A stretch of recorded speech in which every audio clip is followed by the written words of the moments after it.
అందరికీ శనార్థి పబ్లికో మంచుకున్నారా?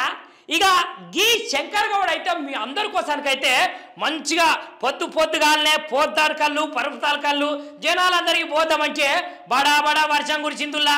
ఇక ఈ వర్షానికైతే ఇక నేను నానా కష్టాలు పడుకుంటా నానా తంటలు పడుకుంటా ఇక మోకు ముస్తా తీసుకొని ఎక్కి 3-4 బాటిళ్ళ కళ్ళు అయితే తీసిన వారికైతే పోసిన. ఇగో ఇవాళ నేను మంచి మంచి ముచ్చట్లే తీసుకొని వచ్చిన. మరి ఆ ముచ్చట్లు మనందరం ఒకసారి చూడాలి కదా. మరి పాండ్రి జై బోలో గణేష్ महाराज की జై గణపతి బప్ప మోరియా. చూసిరానులా భాద్రపద శుద్ధ చవితి రాగానే మన కాన్నైతే గణేశులు మస్తుగా కొలువు తీరుతాయని చెప్పాలి. ఇక గణేశుల ముచ్చటపోతనులా చిన్న పట్టెగాల కా నుంచి పెద్దోళ్ళ వరకు ప్రతి ఒక్కరు ఇక ఊర్లలో ముచ్చటైతే చెప్పనవసరం లేదు. అరే నువ్వెంత చందా ఎత్తానవరా? ఓ రాజుగా నువ్వు చందాయ్యవారా? అరే రమేష్ నిన్ను గుద్దుతా నువ్వు పోయినేడే చందా ఇస్తానని ఇయ్యలే ఎగ్గొట్టావు బిడ్డ అని ఇట్లా మంచిగా అందరు కలిసి చందాలు వేసుకొని ఆ భగవంతుని అయితే మంచిగా పెట్టుకొని మంచిగా రోజు మొక్కుకుంటా దేవునికైతే పలహారాలు తీర్థాలు గట్టనే పులిహోర ప్రసాదాలు అయితే పెడతాం కదా. ఇక అట్లాంటిది ఇక్కడ తెలంగాణ రాష్ట్రంలో అయితే ఒక గణపయ్యనైతే తొలగిస్తున్నారులా. ఏహే నిజముల్లా మరి శంకర్ గౌడు చెప్తా అంటే ఆ ముచ్చట నిజమవుతుంది కానీ అబద్ధమవుతుందా? నిజముల్లా ఏం లేదు. ఎందుకు తొలగించారంటే రేవంత్ రెడ్డి సార్ ఉన్నాడు కదా గదేనుల్లా 3 రంగుల జెండా బట్టి సింహమోలే కదిలినాడు ఒక్కడు కాంగ్రెస్ సూర్యుడు మా రేవంత్ అన్న. మంచిగా రేవంత్ రెడ్డి సార్ అయితే బందోబస్తుగా మెడల కండు వేసుకొని టీప్ టాప్గా నిలబడతాడు కదా గట్టనే అచ్చుగుద్దినట్టు గట్టనే ఉల్లా. కాకపోతే రేవంత్ రెడ్డి సారు మెడ లేకుండా గక్కనైతే ఆ విగ్రహానికైతే తొండం తొలగిచ్చిర్రు. అంటే రేవంత్ రెడ్డి సారు బొమ్మ లెక్కనే సేమ్ గణపయ్య బొమ్మ కూడా పెట్టేసరికి చాలా మంది గరమయ్యారు. ఎందుకు గరం గారు చెప్పుర్రి? మరి నిజానికి మనకు ఉన్నటువంటి గణపయ్య టీడీపీ గణపయ్యనా కాంగ్రెస్ గణపయ్యనా బీఆర్ఎస్ గణపయ్యనా? అసలు గణపయ్యకు పార్టీలకు సంబంధం ఏమున్నది? ఈ రేవంత్ రెడ్డి బొమ్మ లెక్కనే గణపయ్య బొమ్మ ఎట్ట పెడతారు అని అక్కడ ఉన్నటువంటి జనం అయితే గరం అయిరులా. ఇక అసలు ముచ్చట్ల పోతే ఈ ముచ్చట ఎక్కడ జరిగింది అనుకుంటారు కదా. ఇక ఆ ముచ్చట కూడా చెప్తానా, ఒకసారి సోచాయించుకోరు. మరి అయితే భక్తులు ఎవరైతే ఉన్నారో వాళ్ళ భావాలైతే దెబ్బతీసినట్లయితే ఉన్నదని చెప్పేసి మెట్టు సాయి కుమార్ని అయితే హెచ్చరించారట పోలీసులు. మరి హెచ్చరించకపోతే ఏం చేస్తారు ఇలా చెప్పుర్రి? ఇక రేవంత్ రెడ్డి రూపంలోనైతే విగ్రహం అయితే తొలగించి కొత్త విగ్రహాన్ని పెట్టాలని చెప్పేసిరులా. అయితే వెస్ట్ డీసీపీ కాగా రేవంత్ రెడ్డి ఏమన్నా దేవుడా? ఆయన దేవుడు కాదు కదా. మరి దేవుని ఫోటోలు పెట్టుకోవాలి కానీ సీఎం రేవంత్ రెడ్డి ఫోటో పెట్టి దానికి ఏందో తొండం తలిగించి ఇట్లా చేస్తే బాగుండేది కదా అని సార్లు అయితే చెప్పిరట. ఇక వెంటనే మండపాన్ని అయితే తొలగించాలని వాళ్ళ మీద చర్యలు తక్షణమే తీసుకోవాలని హైదరాబాదు సిపికి అయితే లేఖ సుతం రాసిరట రాజా సింగ్ సారు. గైనేనుల్లా గోచామాల్ నుంచి ఎమ్మెల్యేగా పోటీ చేసి గెలిచింది కదా బీజేపీ నుంచి. ఇక గైనే గరం అయిందట. చూసిర్రా మరి దేవుళ్ళతో పరస్కలాడితే దేవుడు ఊకుంటాడు కావచ్చు, దేవుని భక్తులు ఊకుంటారా చెప్పుర్రి? నానమ్మ నీకు నేనున్నానే గా కుర్చీ మీద నేను కూర్చుంటా అని చిన్నప్పుడే పుట్ట పిల్లగానలుగా ఉండి కూర్చొని ఇంద్ర సైన్మల్ అయితే చిరంజీవి సారు చిన్నప్పుడు ఎట్లా ఉంటాడో ఆ క్యారెక్టర్ చేసింది కదా తేజ సజ్జా. ఇక గైనే హనుమాన్ అనే సినిమా కూడా తీసిండు. అది సూపర్ డూపర్ బంపర్ హిట్ కొట్టింది కదా నువ్వులా. ఇక ఇప్పుడు కూడా మిరాయ్ అనే సినిమాతో అయితే తేజ సజ్జా ప్రేక్షకుల ముంగటికైతే రాబోతున్న ముచ్చట్టయితే మనందరికీ తెలిసే కదా. ఇక ఇప్పుడైతే ఆ సినిమా మీదనైతే భారీ అంచనాలు కూడా పెరిగినాయిలా. ఇక మిరాయ్ అయితే పీపుల్స్ మీడియా ఫ్యాక్టరీ బ్యానర్ మీదనైతే విశ్వప్రసాద్ అయితే నిర్మాణంలో ఈ సినిమానైతే వస్తున్నది. ఇక చూసిర్రా గా పిల్లగాడైతే బుడ్డప్ప నుంచి ఇప్పటి వరకు మంచిగానే చేసుకుంటా ఏకదంలో హీరో అయిపోయాడు. చూసిర్రా జనాలందరి మన్నల్లే పొందిండులా. ఇక ఈ సైన్మాల్ అయితే రితికా నాయకు, మంచు మనోజు, ప్రియా, జగపతి బాబు, జయరాం లాంటి పెద్ద పెద్ద స్టార్లే నటిస్తున్నారట నువ్వులా. ఈ ముచ్చట మీకు ఎరికేనా? ఇక ఈ సైన్మాల్ అయితే మంచు మనోజ్ బాబు సార్ అయితే ఎక్కడైనా హీరోగా చేసిండు కదా.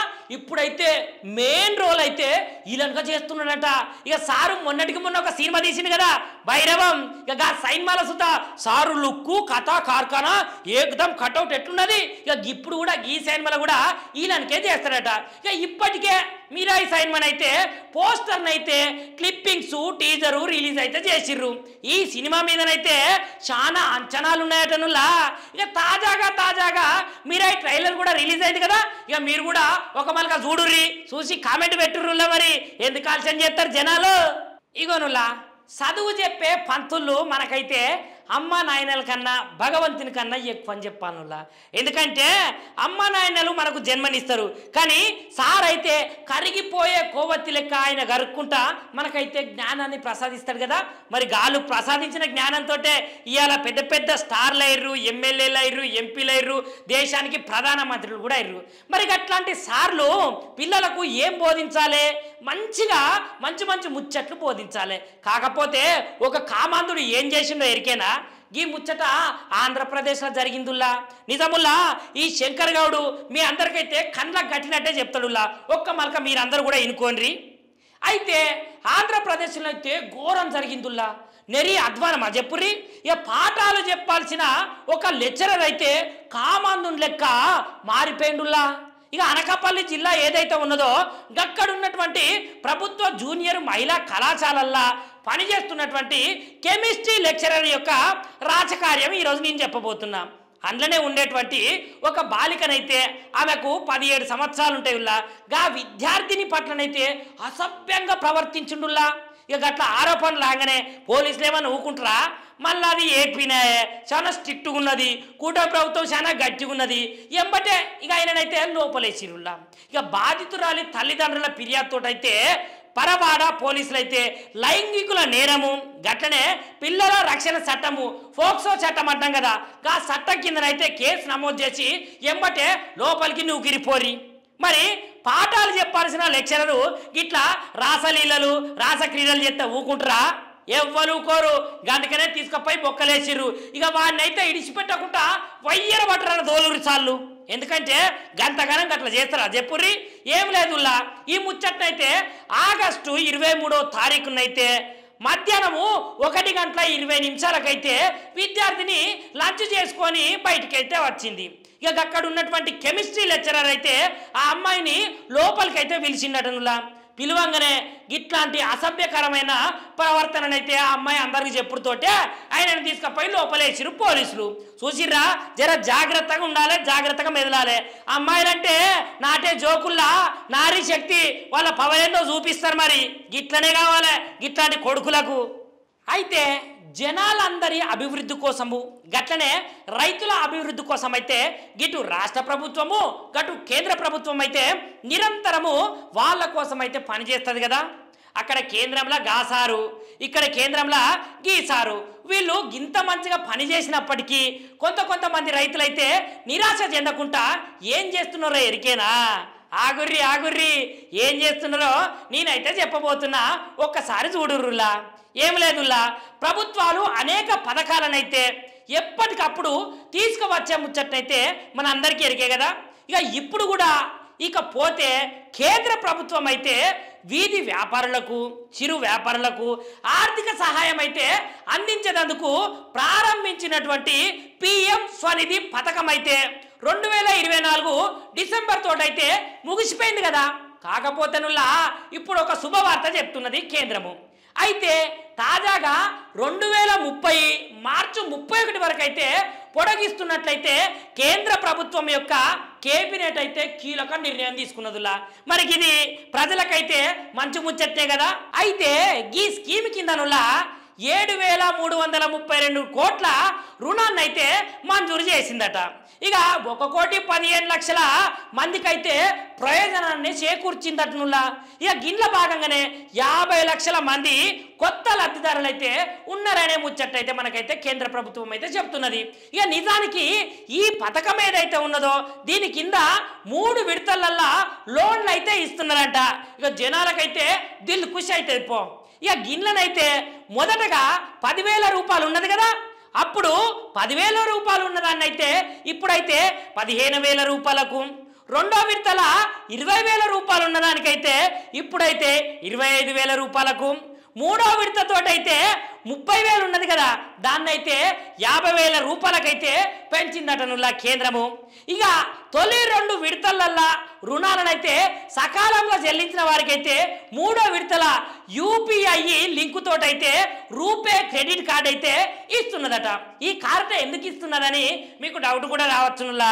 ఎందుకంటే ఈ కార్ట ద్వారానైతే అత్యవసర వ్యాపార వ్యక్తిగత అవసరాలకైతే నిధులు వినియోగించుకోవచ్చునట. చూసిరా మరి అక్కడ కేంద్ర ప్రభుత్వము రైతులను ఉద్దేశించి ఎన్ని మంచి మంచి పనులు చేస్తున్నదో ఇక మన రాష్ట్రంలో కూడా మంచిగానే అవుతుంది కావచ్చును. తెలంగాణ రాష్ట్ర ముఖ్యమంత్రి సీఎం రేవంత్ రెడ్డి సారు జనాలందరినీ ఉద్దేశించి ఏరియల్ సర్వే నిర్వహిస్తామనే సంగతి అయితే మనందరికీ తెలిసినే కదా. గదేనులా ఏరియల్ సర్వే ఎందుకు నిర్వహిస్తారంటే ఇప్పుడు తెలంగాణ రాష్ట్రం మొత్తం భారీగానైతే వర్షాలు అయితే ఫొట్టుగా పడుతున్నాయి కదా. ఇక ఈ వర్షాలు ఎందుకు పడుతున్నాయి, ఇక్కడ ఉన్నటువంటి జనాలు ఏ ఇబ్బందులు పడుతున్నారు, ఎవరెవరికి బాధలు ఉన్నాయి అని తెలుసుకునే సర్వేనే ఏరియల్ సర్వేనట. కాకపోతే భారీగా వరదలు భారీగా వర్షాలు తెలంగాణలో కురుస్తున్నప్పటికీ ఈ ఏరియల్ సర్వేనైతే వాయిదా పడ్డదటనులా ఈ వర్షాల కారణంగా. ఇక భారీ వర్షాల ప్రభావము తీవ్రంగా ఉన్న మెదకు, కామారెడ్డి, నిజామాబాదు, నిర్మలు, సిరిసిల్ల జిల్లాలనైతే వరదల పైన ఆయన ఏరియల్ సర్వేకు పోతున్నాడు కదా. ఇక పోతానని నిర్ణయం తీసుకుంటే వాతావరణం అయితే అనుకూలించలేదు కదా. అనుకూలించకపోయేసరికి అయితే ఏరియల్ సర్వేనైతే వాయిదా పడ్డదులా. ఇక దీంతో అయితే రాష్ట్రంలో కురుస్తున్నటువంటి వర్షాలు ఏవైతే ఉన్నాయో గా వర్షాల పరిస్థితిని దృష్టిలో పెట్టుకొని సార్లు అయితే సహాయక చర్యల మీద సీఎం రేవంత్ రెడ్డి సారు జూబ్లీహిల్స్లో ఉన్నటువంటి ఆయన నివాసంలో అయితే సమీక్ష చేపట్టిరట సమావేశము. ఇక ఈ సమావేశానికి డిప్యూటీ సీఎం బట్టి విక్రమార్క సారు, మంత్రులు శ్రీధర్ బాబు సారు, సీతక్కతోటి సమావేశమైనరట సారు.